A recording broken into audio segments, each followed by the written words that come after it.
নমস্কার, আমি অমিত। আপনারা শুনছেন প্যারেন্টিং ইউটিউবারের পডকাস্ট। নবজাতকের পাতলা পায়খানা অনেক মা বাবার কাছে চিন্তার কারণ হতে পারে, কিন্তু সবসময় কি এটি সমস্যা?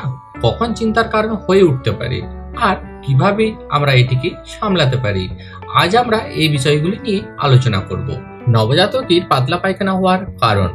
প্রথমেই বুঝতে হবে, নবজাতকের পাতলা পায়খানা সবসময় সমস্যার কারণ নয়। নবজাতক যদি শুধু মায়ের দুধ খেয়ে থাকে, তাহলে তার পায়খানা একটু পাতলা, সরিষার মতো হলুদ এবং ফেনাযুক্ত হতে পারে, যা একেবারেই স্বাভাবিক। কিন্তু কিছু বিশেষ কারণ আছে যেগুলো শিশুর পায়খানাকে অস্বাভাবিকভাবে পাতলা হতে পারে। পাতলা পায়খানা হওয়ার সম্ভাব্য কারণ: মায়ের খাবারের প্রভাব। মায়ের খাওয়ার মধ্যে যদি দুধ, অতিরিক্ত মশলা বা কফি জাতীয় কিছু থাকে, তবে শিশুর হজমে সমস্যা হতে পারে।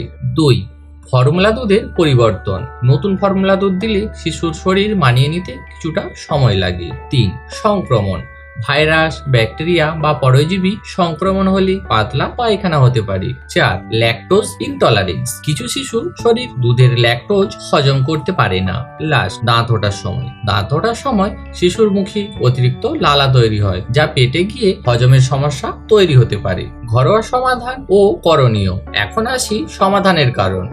শিশুর লুজ মোশন হলে কিছু ঘরোয়া উপায় মেনে চললে ভালো ফল পাওয়া যায়। ঘরোয়া উপায়: হাইড্রেশন বজায় রাখুন। শিশুকে বারবার বুকের দুধ খাওয়ান। মায়ের দুধের মধ্যে যথেষ্ট পরিমাণ জলীয় উপাদান থাকে, যা শিশুর শরীরে জলশূন্যতা রোধ করে। ওআরএস। শিশুর বয়স 6 মাসের বেশি হলে ডাক্তার অনুমোদিত ওআরএস খাওয়াতে পারেন। এছাড়া খাবারের পরিবর্তন: যদি শিশুর বয়স 6 মাসের বেশি হয়, তাহলে কলা, ভাত, টোস্ট বা আপেল দেওয়া যেতে পারে। এছাড়া দই খাওয়ানো যেতে পারে, যা হজমে সাহায্য করে। মশলাদার বা তৈলাক্ত খাবার এড়িয়ে চলুন। এছাড়া যা করবেন, পরিচ্ছন্নতা বজায় রাখুন। শিশুর বোতল, হাত, মুখ ও কাপড় সবসময় পরিষ্কার রাখুন। এবার আসি কখন চিকিৎসকের পরামর্শ নিতে হবে। লুজ মোশন সাধারণত 1 থেকে 2 দিনের মধ্যে স্বাভাবিক হয়ে যায়। তবে যদি এই লক্ষণগুলি দেখা যায়, তাহলে দেরি না করে চিকিৎসকের পরামর্শ নিন। চিকিৎসকের পরামর্শ নেওয়ার প্রয়োজনীয়তা। 1. ডিহাইড্রেশনের লক্ষণ। যদি শিশুর মুখ শুকিয়ে যায়, কান্না করলে চোখে জল না আসে বা প্রস্রাব কমে যায়, তাহলে এটি বিপজ্জনক হতে পারে। জ্বর বা বমি। যদি পাতলা পায়খানার সঙ্গে জ্বর বা বমি থাকে।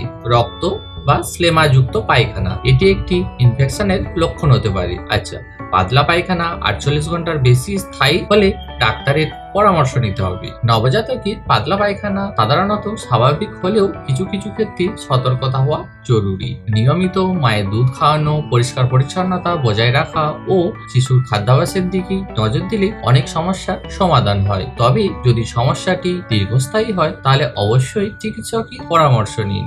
আপনাদের যদি আরো কোনো প্রশ্ন থাকে, তাহলে কমেন্টে জানান।